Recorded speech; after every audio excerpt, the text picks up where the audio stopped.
Ladies and gentlemen, welcome back to the Ringside Chronicles. Okay, so the 1-800 came in. Yes. The vote came in. Vote of confidence. Vote of confidence. Crowd said no to the Honky Tonk Man. Well, I go out there and finally the votes are in. Jesse's doing it, Jesse Ventura, and Jesse's he's a bad guy commentator, so I'm thinking, well, he's on my side, right? He said, okay, Honky Tonk Man, the votes are in. Oh, I knew it. Let me have it, Jesse. Well, wait a minute. Let me tell you. The votes aren't going to be what you really think they are. I said, I know it. They love me. They love me. They love the Honky Tonk Man. And he says, let me tell you something. They don't like you, greaseball. And he gave out that. Now, here he was, the bad guy commentator, and he's calling me. It's like, well, Jesse, are you going to be the good guy? Yeah. No, greaseball, they don't like you. And he gave out these bogus votes that we had. And from there, the bad guy, Honky Tonk Man, took off. It absolutely took off. Like I said, yeah. One of the most hated during that time. Yeah. Against anybody, apparently even against other bad guys. And the reason was, and in the very beginning when I met with Vince, I had developed this character over the 3 or 4 or 5 years that we talked about earlier to make it into a bad guy persona. I knew how to make the people dislike me. I did not know how to make them like me. Now I know how to make them like me because I've been making them like me for 20 years. But then I only concentrated on this character being this bad guy, and I had perfected it. I had the key words to say in an interview. I had the mannerisms. I had the walk and I had the talk. And I knew how to put a match together for no matter who I wrestled on TV, whether it be an enhancement job guy, or whether it be a Tito Santana, or it be a Bret Hart, or whether it be, no matter who it might be, that I could make them look good, in the meantime show my bad side. Right. And that's how it all came about. And then after that it took off, and we did the thing with Jake. People might not remember, Jake Roberts was a bad guy. Mm-hmm. Also a really hated bad guy. Right. When I went on the Jake the Snake Pit, on that, I think it was a regular TV taping, not a Saturday Night Main Event. And Jake made fun of the Honky Tonk Man.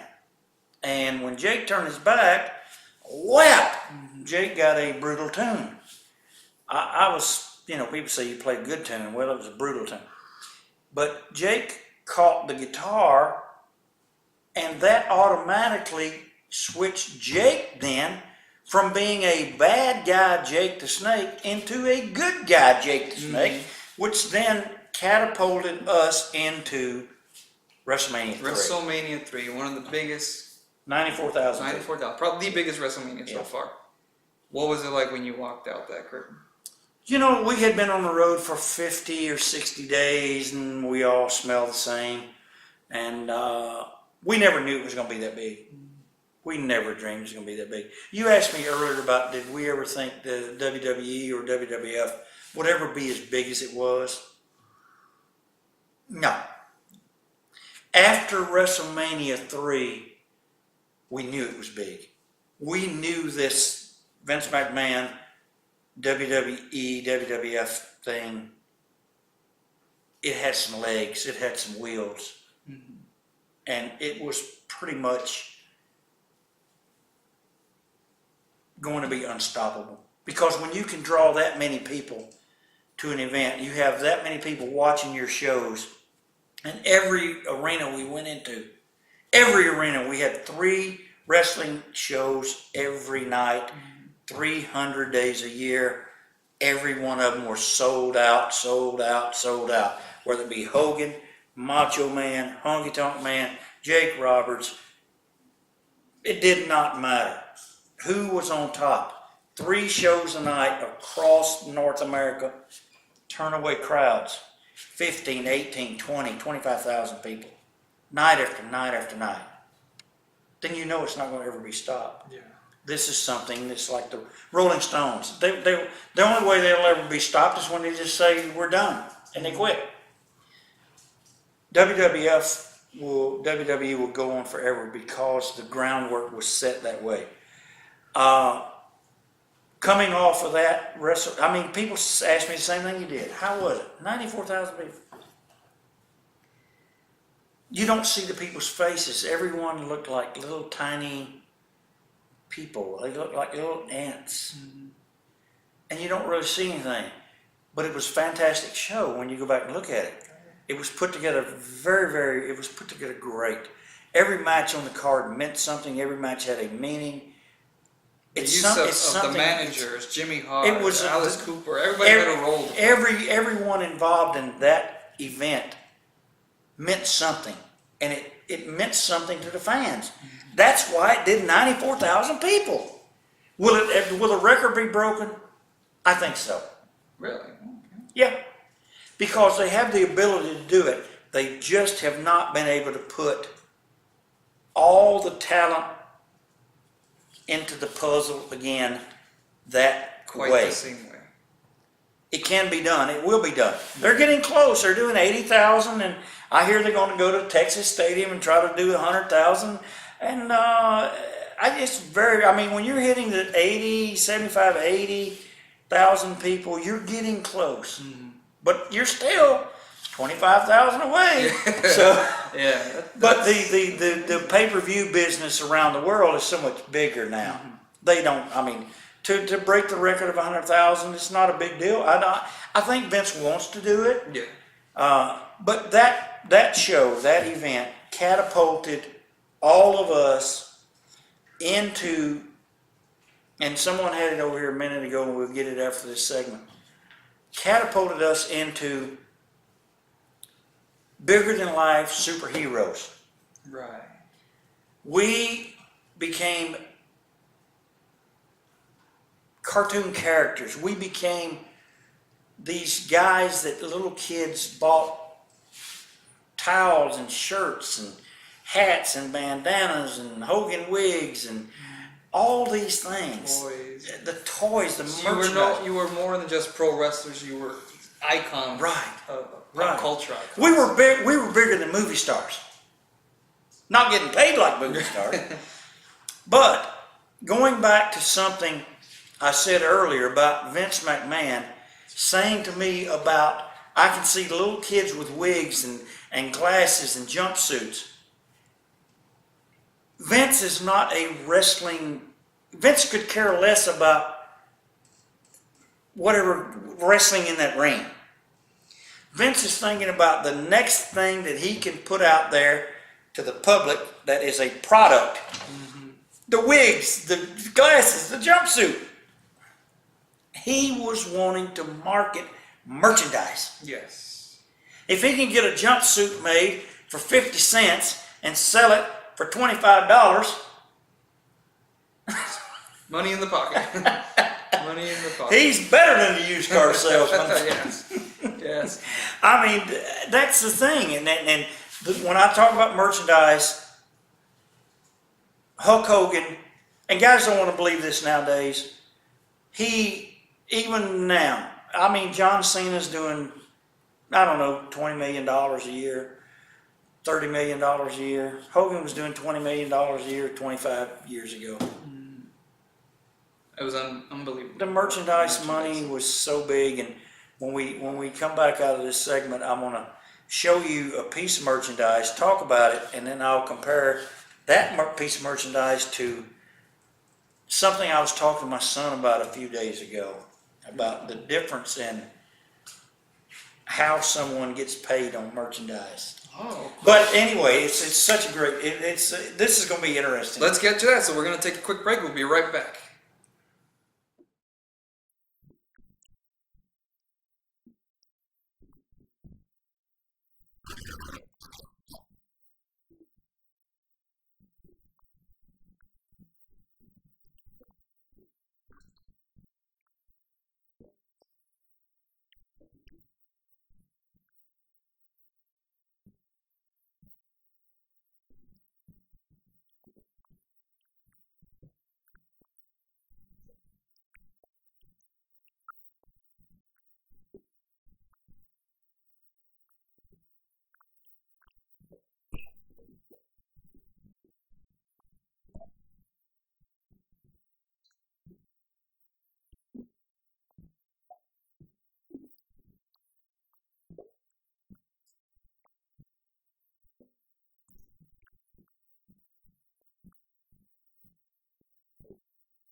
All right, ladies and gentlemen, we are back here at the Ringside Chronicles with the Honky Tonk Man. Honky Tonk, you've got a something special for us right now. Yeah, we were talking just before the break about Vince's vision on merchandising and how it was all done and what he's done with it. And the products nowadays, they are really everywhere. Yes. And anyway, we have one like this. Yeah. Fantastic. So this is what happens when you finally make it from outlaw territory to territorial wrestling around the world in small venues, and you end up on a Saturday night's main event, you end up in WWE, you end up having these action figures made of you. Most Hollywood stars do not have them. I do Comic Cons with people who have been in Hollywood and had movies and did all this stuff, and they look at us like, who are you guys? I have been on more television shows, more videos, more DVDs. I have more action figure products, video games than most A-list Hollywood movie stars. And so do all of us in the business. These things were Vince's vision. I remember when I first went to WWE, and I'd been there for a month, 2 months, and we were at a TV taping, and the checks came for the action figures, for the big rubber ones for the guys back then, Hillbilly Jim, Iron Sheik, Nikolai Volkov, and Paul Orndorff, and Junkyard Dog. I was sitting with Hillbilly Jim when he opened up his check. Now, Hillbilly Jim was just a normal guy there, and consequently, after an injury, was totally gone from the company later on. This check was for 3 months. $180,000. Oh my God. I know it sounds bizarre. The merchandising. That check for that big action figure was $180,000. That was for 3 months. The Iron Sheik's check was, and Nikolai's check, because they were like the Russians, they were hot, and Junkyard Dog and Terry Funk.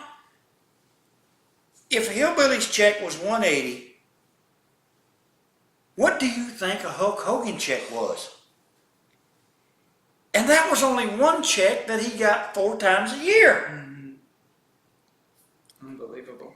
So that is the difference between wrestling on the independents and the outlaws.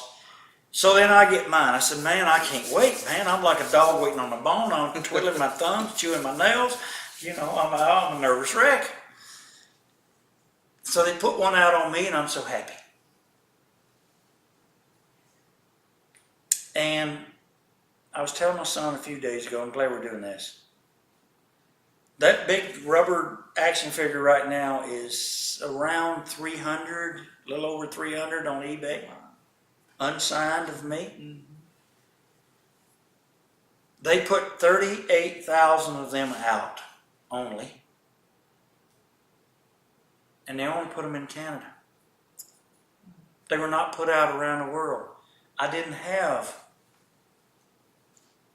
a $100,000 check off of those dolls. Oh. And they said, well, and I asked once, I said, why don't you put some merchandise out on me? Well, you know, bad guys, the merchandise just don't sell. Well, that was the old way of thinking, but Vince now has, I'll move this out of the way. Vince now has gone to merchandise on everyone.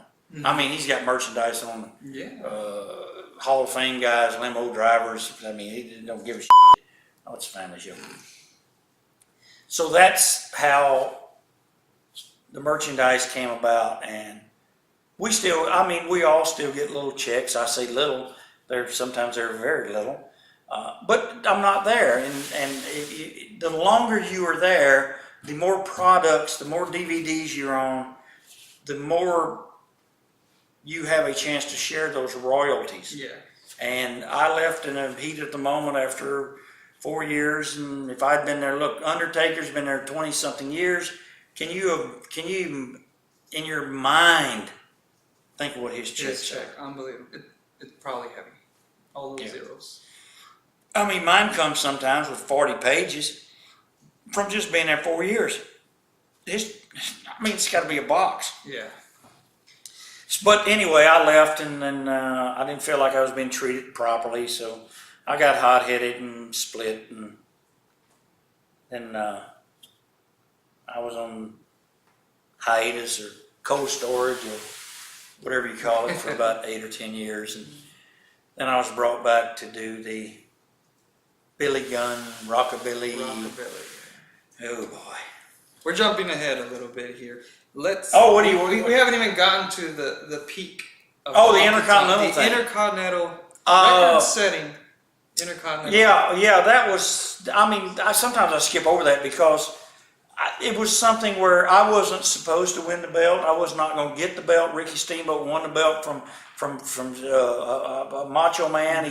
He had the belt for I think 8 weeks. People say Steamboat was a great champion. He only had the belt for like 8 weeks. He won it at WrestleMania and he lost it in June, first week of June. WrestleMania's end of March. He loses it first week of June. So that doesn't make you like a great champion.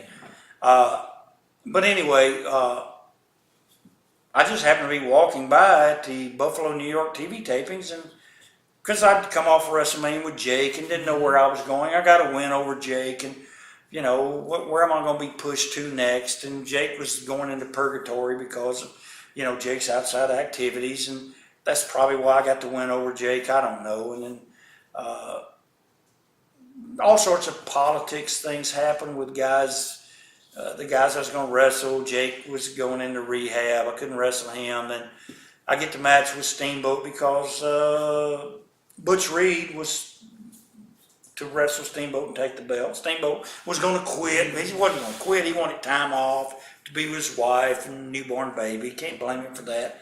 But this show has to roll on. Mm-hmm. It's 300 days a year, and the show has to go on. Rain or shine, the show has to go. I mean, Vince has got a whole bunch of people he has to pay, and one guy can't say, well, I just had the best match of WrestleMania that everyone said. It's like not looking at the evidence, what's really the real fact of the matter. But he leaves, he's going to leave, and then I walked by and Hogan said, what about this guy? And Vince said, well, I think so. And then that was it. I went out and had a match with Steamboat, and was supposed to have return matches with him. He came back, he had 2 or 3 return matches with me. In fact, today as we speak, someone tweeted on Twitter, somebody look it up, I think it was either 20 years or 27 years ago today, as we speak. What's today's date? Is August 22nd? August 22nd. 20 or 27 years ago today, 18,000 packed in Madison Square Garden to see Honky Tonk Man against Ricky Steamboat in a strap match or some kind lumberjack match or something.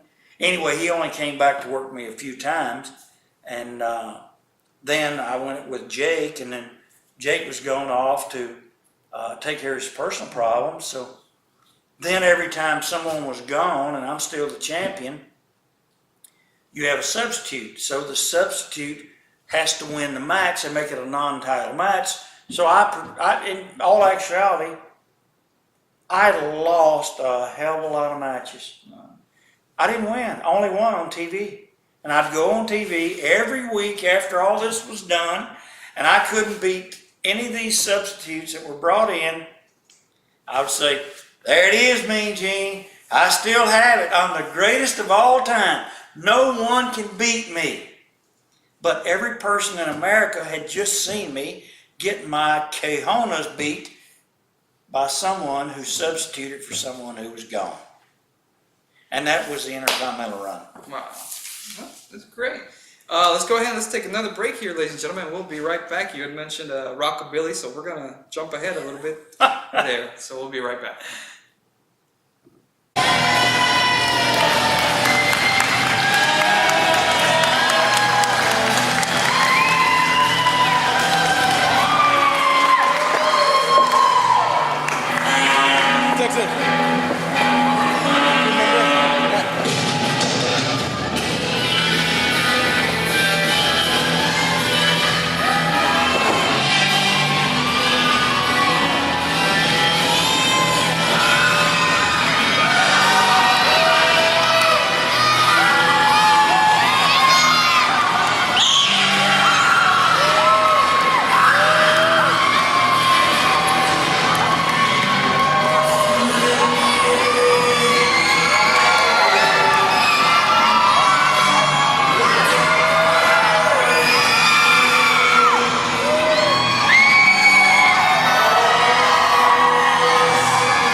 All right, we are back here at the Ringside Chronicles. Honky Tonk, earlier you mentioned your return after a short hiatus from the WWE. Well, it was a long hiatus. It was a long hiatus. They brought you in as a manager, I believe, of Rockabilly. Yeah, just out of nowhere one morning I was had taken my young daughter to school and was kicked back with my feet crossed in the bed and having coffee and watching the morning news, and the phone rings, and it was Bruce Pritchard, who was Jim Ross's assistant at that time. I'm thinking, yes. And he mentioned, we'd like to do something with you again if you're interested. And I said, sure. He said, we don't know yet, but he said, are you available? I said, sure. I said, same gimmick, same everything? He said, yep, same everything. He said, okay. And then a week later, the travel people called and they brought me into the TV, and then they told me what they were going to do. But in the meantime, I was going to go out and do commentary and stuff to set the stage for this. What they were trying to do was find this new greatest intercontinental champion of all time, was what they had told me. And I thought, well, sure, it's a great idea. Why not? And they didn't tell me who they were going to pick by any means, because they didn't know. And at that, right there, not knowing going into something what just be like me. I don't know the questions you're going to ask, but I know that no matter what question you have, I've probably been asked that question at some point in my career. But for them to say, we're trying to find this next greatest Intercontinental Champion, okay, that's a good concept. I like it. Okay, I'll do it. And I've been off TV for 8 years and you know, doing the independent wrestling, it had been good for me, but after being off TV for 8 years, you need a little boost. You need a little kick in the rear. And being back on WWE TV would give me that kick. And I could continue to do my independent wrestling shows even while I was back doing stuff for them because I was a freelancer with them. I had no contract. They paid me on a per show basis. Right. And I didn't work any of the house shows. I just went there on Monday and did the TVs or went and did the pay-per-view stuff. And so they sent me out to do commentary, which I had done with Vince and Roddy Piper on the Superstar show. After I'd lost the Intercontinental belt and they were transitioning me out, and Vince wanted me to do TV work because he thought I did great interviews and I could do that. And at that point in time, I didn't want to do that. I felt like my talent was still in front of the camera, not behind it. So I kind of balked at it and went away for a hiatus, like we said, for 8 years. So I went and I bit the hook and went back for this. But it drug on. Every week I was on TV. Well, have you found someone yet? No, I'm still looking. When do you think you'll find someone? I don't know. There's a lot of talent here. I'm scouting them all. Yeah. This thing went on until it was like, can we not find anyone? And as it went on, I knew it needed to be someone who had never been there before. Mm-hmm. Let's bring in someone who is fresh and new and all these things. Right. My personal pick at that point in time would have been a kid that they were putting the sound behind him and the people hated him. Rocky, Rocky, yes. Rocky. I would have said, let me have this guy. Mm-hmm. Because this kid had everything. This kid, he looked great. He was in shape. He was big. He could talk. He could work in the ring. He was great in the ring. And he appealed to black people, white people, Polynesian people, Mexican people. He appealed to everyone. This guy As history has proven. He crossed all those boundaries. Mm-hmm. He was very much like a Hulk Hogan. Hulk Hogan crossed those boundaries. Hulk Hogan walked down the street in the worst neighborhood in America and people would come up and hug him. Mm-hmm. This kid was the same way. But no, they didn't do that. They didn't go with him that way. They had him in purgatory or something. I don't know why.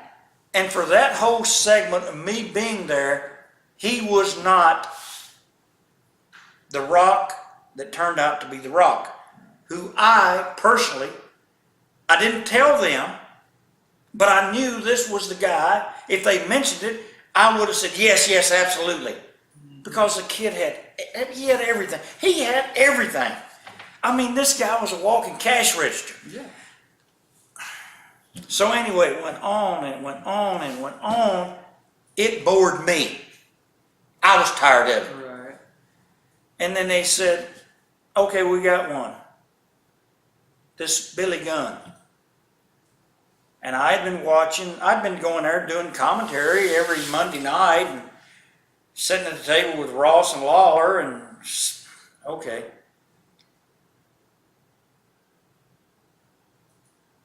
Billy had a bad attitude about wanting to do that, wanting to be associated with it. He was into no longer the smoking guns, right. But he was on his own now. but he was going out there every week in the house shows. And I went to him when they told me they were going to do it. I said, "Who are you wrestling out here?" Because I didn't know what was going on.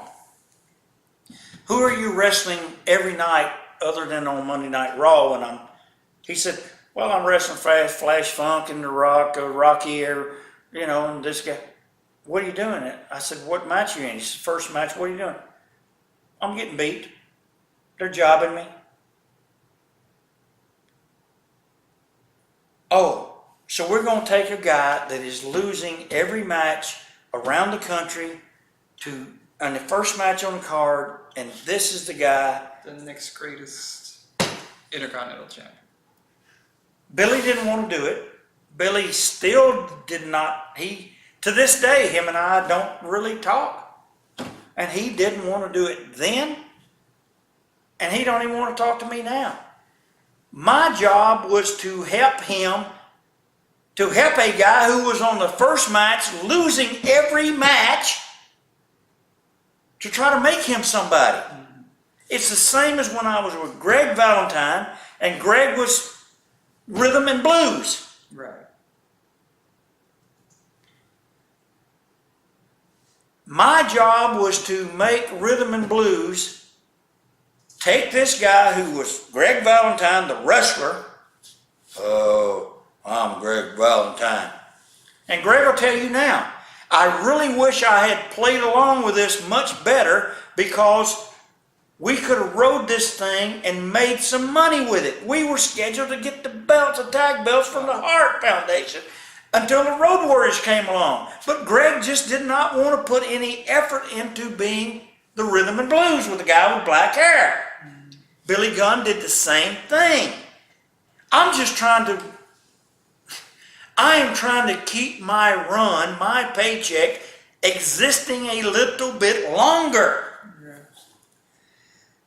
Anyway, Greg and I were both going out of the company, and then pretty soon I was going out of the company, and the Attitude Era started, and that's how Billy Gunn and Road Dogg, I was part of that night. That's when right. Billy Gunn hit me over the head with a guitar and turned on me, and Road Dogg and Billy Gunn and the DX, yes. That started, and Honky Tonk Man was long gone. Not to be seen for the next 10 years. We're going to be right back with one more break here with the Honky Tonk Man.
All right, we are back here once again with the Honky Tonk Man. Honky Tonk, we've been having a great conversation here. It's been fun. It's been great. It's great. I love it. We only got a little bit to go, because I know the fans.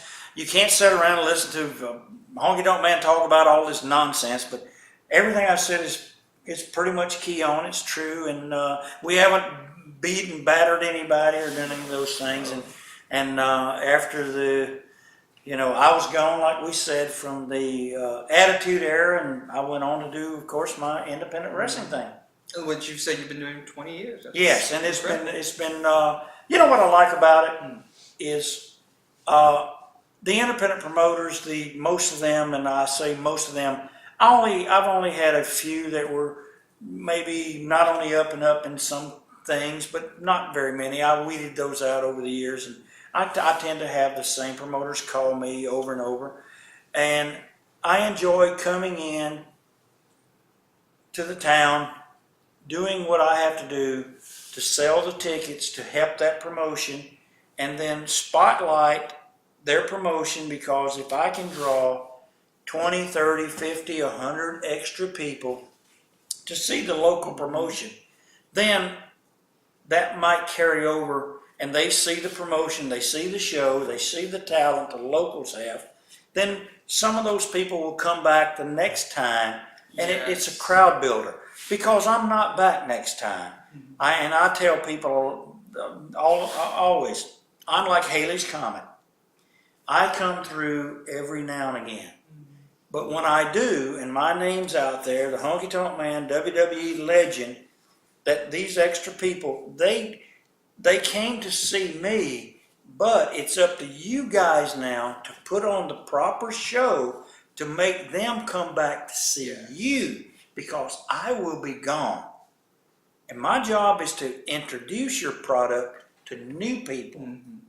You already have your 200 or 300 that's going to come every week, every month, no matter what. My job is to bring those new people. Your job, kids, is to go out here now and showcase yourself so that these people come back. Keep them. You build a promotion. Absolutely. So you've really been doing this, and it's I know myself and the other promoters and the other wrestlers, we appreciate you come down, and you're really helping to get that new generation over. Because I think that's a very important role. To a lot of times, too many veterans come in and they just go in for themselves, and they just want to get themselves over and get their paycheck without really helping get that new generation of independence, of the outlaws, as you used to be called. I always sit and talk to these young fellows, and the last time I was here for LWA, the Laredo Wrestling Alliance. I had a little seminar with some guys, and 7 or 8 or 10 guys were there, and we did an afternoon seminar where we talked about not just the fundamentals in the ring and things like that, but things we just said here about, this is how it happened for me, it can happen for you, here's what you need to do, and tonight when you have the fans, you have this crowd, go out and showcase yourself and do those things you need to do to make people come back to see you. And that's important. If I could not make people come and see the Honky Tonk Man, I would not exist anymore. If I did not sell the Honky Tonk Man to Vince McMahon and WWE, I would not be a wrestling legend now. And so that's the part I play going down this road of eternity, because nothing lasts forever, but legacies do, and you've left quite a legacy, and not just in the WWE, but in the independent wrestling. And guys like you and Laredo Wrestling, doing this, bringing in top talent from around the country and around the world. That's what you have to do, and the promoter and I have talked about it before. You don't have to do it every show, because obviously you can't afford it. But when you have a good event or a big event and you want to promo it, you bring in someone, you say, I think this guy can sell some tickets for us, and bring in some new people to look at our promotion. And they've done a wonderful job here, because every show has grown. And we're by the time the people see this, we've already been past this show that we're on this August 23rd, it's going to be. That one. And they've had to obviously move the show outdoors, outside, because the inside of the building will not hold the multitude of people who are going to show up. And that's a great sign. That means a lot. I talked to a promoter up in North Dallas a couple of months ago, because I was in a show in Lancaster, Ohio, a couple of months ago, and they typically were drawing 40, 50 people. Anyway, they called me, put the show together, started promoting it and they promoted it. Not spent a lot of money, but promoted it. They ended up turning away 100 people. Had 400 in the building, turned away 100 people. And I have pictures on my Twitter. You can go look and see this crowd. But I called a promoter in North Dallas who had been away from the business for almost 20 years. And I said, and he's with Southwest Wrestling, try it again. And he is now putting together some shows, and all indications are they're going to be very big. And I said, you don't have to bring in name guys. Bring in one guy or two guys the first show. He's going to bring in, I can't be on the first one. He's got Tito Santana and Greg Valentine on the first one. It's looking very good in November. And I'll be back. I'll be with him in January with a reunion of Rhythm and Blues. And those are the kind of things the fans love nostalgia nowadays. Yes. They love this Hall of Fame characters because it's their last chance to ever see us. We're not going to be around forever. No.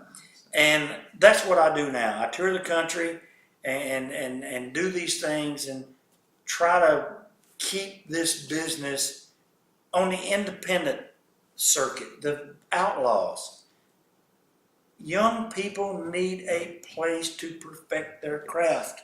They need a training ground. You can't train in WWE and be put on TV and people go and they never see you again. Live your dream out here for 3, 4, 5 years. Then when you get a chance to go showcase, you feel like you did your best. Mm-hmm. You won't leave there going, gosh, I could have done better. No. If you go there and you give it all you have, you've done your best. If they like you, they'll book you. If they don't, they won't. But the door is never closed. There's guys that's been let go from WWE training camps that have been rehired 5 years later. The door never closes. Everyone has a dream. I had one and I chased mine. And everyone should. That's great advice. I have one last question. You mentioned on Twitter earlier. What would the Honky Tonk Man have tweeted back in 1986, 87? Holy cow. Gosh, I mean, 1986, 87. I mean, yeah. Now you want a real story. I was telling you about my wife taping the shows in Calgary. I bought a VHS, a VCR. It cost $800. Listen to me, folks. That's your Xbox right there. Unbelievable. $800, and I was so poor and I was so broke that I financed it, and I paid $20 a month. By the time I paid off that big JVC, VHS, VCR, for my wife to tape the shows so I could look at the shows and critique myself, I paid about $1,200 for this thing. That's the last time I ever put anything on a credit card. If I put it on a credit card, I paid it every month. I do not do that. But I was poor, I was broke, and I needed to. I had never seen my matches because I always worked, and I could never go back and look and see my stuff. We worked live TV in Memphis. I could never see it. We worked in Calgary. It was on Friday. I never saw it on Saturday. So she taped it, and that's how I learned this business. Tape yourself, dedication, hard work, desire. If you don't have the dedication, the desire, and you don't want to work hard, stay out of my business, which is professional wrestling. Get you another job and be happy. Thank you. What more can we say? Thank you very much, Honky Tonk Man. We really appreciate your time. It's been a pleasure. Ladies and gentlemen, I hope you enjoyed this episode. And we'll see you again next time for the Ringside Chronicles. Thank you.